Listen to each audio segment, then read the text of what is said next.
this hollow ache inside my chest, a craving for silence to escape the hum of fluorescent lights and computer clicks. I want more from this life.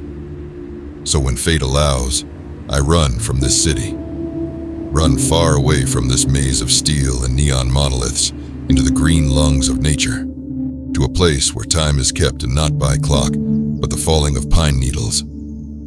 This time around, my escape was a solo trip to Mount Rainier. No map, no compass, no plan, just a pack and the will to disappear. I started by following faint scars left by past wanders, and once dusk folded over the ridge, I'd found a clearing to settle into. A meadow that seemed to open its arms to me, like long-lost friends finally reunited. The spot was a bit exposed, and my gut said keep walking. But something about this quiet invitation was too strong to ignore. So I pitched my tent, lit a fire, whispered a prayer, and watched as sparks rose to join the vibrant tapestry of stars above. And for the first time in years, the world had forgotten my name. I was at peace. I was content. I was finally alone. Or so I thought. What a fool I was. For the night is patient, a trickster goddess cloaked in silence, calmly waiting for the naive to sleep. And when you finally do, the insidious rituals begin. And on that first night, it watched as my eyes grew heavy, ready to pounce the moment they shut. Then, suddenly, a sound jolted me awake. Faint, misplaced, and unfamiliar. An anomalous hush outside my tent. I didn't recognize the sound, so I quietly unzipped the entrance to look.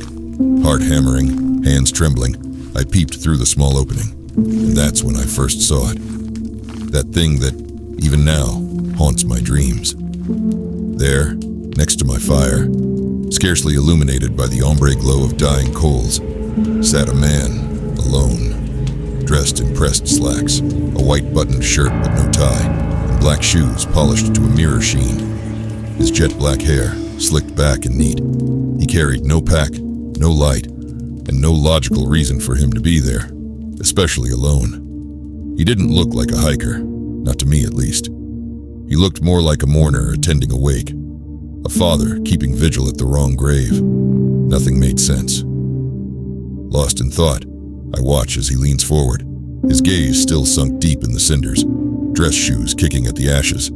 Then he lifted his head, slow at first, then with a quick, violent snap, as if his skull was yanked upwards by an invisible noose. Our eyes then met briefly, sharp, empty, bottomless. Then he stood and slowly backed away from me, never once breaking his stare. And just like that, he was gone, consumed by the darkened void, vanishing into the silence of the trees, as if they too were holding their breath. By morning, I had forced reason upon fear. Maybe he was just a hiker, an unusual overnight guest. Or maybe he's just a hallucination. Regardless, I strap a knife to my hip just in case, before dipping deeper into the wild. And for the next 2 days, the forest gave me uninterrupted peace. I finally found the peace I searched so desperately for. The seclusion lasted so long, any thoughts of him had long since faded. But on that third night, when the rustling returned, I was quickly reminded of the truth. I'm not alone. This time the sounds were much closer, but I didn't react. I just listened, eagerly searching for a familiar noise. Trying to convince myself it's an animal, but it wasn't. And that's when I first heard him speak. His cadence, a torturous echo burrowing into my mind, an ominous vibration from the dark. His tone was deep and heavy, yet slow and precise. Each word spoken with deliberate clarity, sounding almost too articulate to be human. Bell's Canyon. Bell's Canyon. Do you know the way to Bell's Canyon? A simple question, yet sung like a curse. I don't know. I'm sorry, I replied, immediately regretting I said anything at all. The air thickened in silence until he spoke again, a bit closer this time. I said, do you know the way to Bell's Canyon? Now, far too close, I was ready for a fight, so I burst from my tent, flashlight frantically slicing through the dark in search of him. But it didn't take long. There he was, standing near a tree, Tall, thin, pale, half-hidden, and alone. The same man who sat at my fire. He's been stalking me for 2 days now, and I never knew. What? Turn it off. The man commanded. Not with a shout, but stern with authority. A first, but final warning. And for some reason, as if possessed, I obeyed. I switched the light off, lowered my arm, and surrendered to the night. Emboldened by the dark, he drew closer still, moving with silence, never giving away his position. Like an unseen ghost, haunting the living, its presence unmistakable yet hidden. But then I felt it. His hot, moist, foul breath brushing against the skin on my cheek. Panic snapped me free, and I flicked the light back on. His face, only inches from mine now. His eyes wide and feral, fixed on top, a manic grin stretched far too wide. He stared at me in silence for a while, just staring, before spitting at my feet and then running away into the black. Swallowed whole by the dark he came from. At dawn, I too ran away, desperate to put space between him and I. My lungs burned, vision blurred, branches tore at my sleeves, ripping away at skin and flesh. But I didn't stop. I didn't quit. I kept moving. As the distance grew, shadows drew long and my manic thoughts began to wane. Reason and clarity had returned. Yet, as my mind cleared, a cruel truth hit me. A fact I had chosen to forget until now. It took 2 days to get here. It will take at least 2 to get out. Realizing this, I stop and make camp, settling in for the night ahead. I crawl into my sleeping bag, cover my head, and then I wept in silence.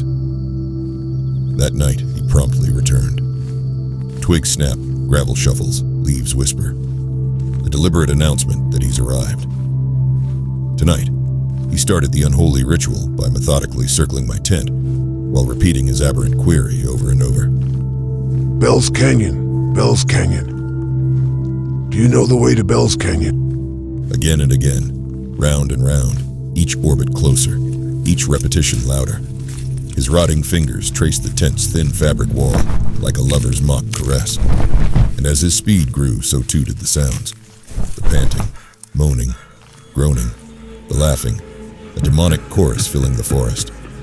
But I just laid there, determined to go unnoticed until dawn's arrival, like a prisoner on death row, awaiting a midnight pardon. Yet once light bled through the pines, he vanished again. Just as I had hoped, gone as suddenly as he came. The forest took a deep sigh, but I didn't. I couldn't. It was too soon to catch my breath. For daylight won't save me. It only delays him. The cure to this curse is to complete the ritual, to play the part of prey. So I left and started running, trying my best to outrun the setting sun. Yet like each day before, I failed, for the night is always too close behind, calm and patient, waiting for its chance. And the chance came again that night. As if scared to let me go, the dark stretched like purgatory. Anxious, I simply sat and waited for his return, having no delusion sleep would come tonight. The silence reigned for hours, longer than expected. So long I almost believed he was gone, that I raced the devil, and somehow won. But once that silence broke, hope and sweat seeped from my pores in equal measure. Now hollow, his words split me in two. Bell's Canyon, Bell's Canyon. Do you know the way to Bell's Canyon? His tone was calm, almost amused, each word memorized, each movement rehearsed, as if acting out lines from Dante's Inferno. But if true, that makes me Dante, doesn't it? And this place, only the first ring of hell. As my mind raced, he continued to circle, muttering something low and frantic. Then he began to run, while singing some grotesque, unintelligible rhythm of both man and beast. The ground quivered with each stomp, round and round, grabbing at the tent walls like a wild animal. I remained still, silent, unheard, but I didn't know if I could last. The air grew thick and sour, with each breath squeezing what little life was left from my lungs, as if it were my destiny to die. in this polyurethane tomb. Yet, as dawn broke, the curse came to an abrupt end. His footsteps calmly drifted away, as if he'd just clocked out after a long night's shift. And just like the nights before, he simply vanished without a trace. I broke camp in a frenzy, knowing my escape must be close. Wasting no time, I burst into a blur of motion, only stopping when my knees buckled, demanding that I rest. Hours passed like this, before the tree line finally broke, and when it did, I was paralyzed by what I saw. Not by fear, but with revival. There in the distance, I finally saw it. I saw the parking lot. I saw my car, my escape, my salvation. Never has the work of man looked so beautiful. The asphalt, once a blemish on nature's face, now shimmered in the sun like a divine temple. The red of the stop sign, a scripture of deliverance whispering, "You are almost free." So I sprinted down the hill, climbed into my car, turned the keys, and locked the doors.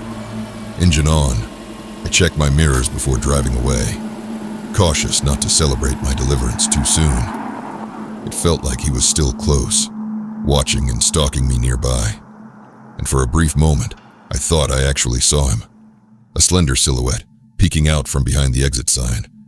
It was impossibly still, but I imagined he was just waiting there for me, waiting with that psychotic, toothy grin and feral eyes. But as I inched past the exit sign, nothing was there.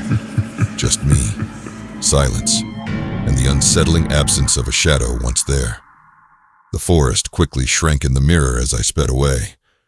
Trees swayed and waved goodbye, as if celebrating my defeat. The car's radio signal returned, and my phone's screen flickered back to life, a confirmation that I had survived. Back in the city, the buzz of familiar life returned. I told no one about my trip. What would I even say? That a man in dress shoes stalked me for days through the wilderness. No light, no food, no shelter, only asking for directions, and I just left him there? They wouldn't understand, would they? They couldn't. They'd call it selfish, imagination, or plain madness, and maybe they'd be right.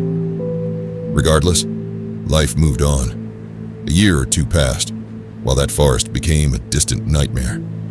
And for a while, things were okay, but recently, that changed.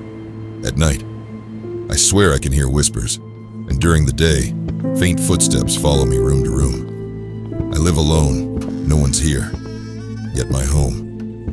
It feels occupied by something sinister. It started the week I began a new job.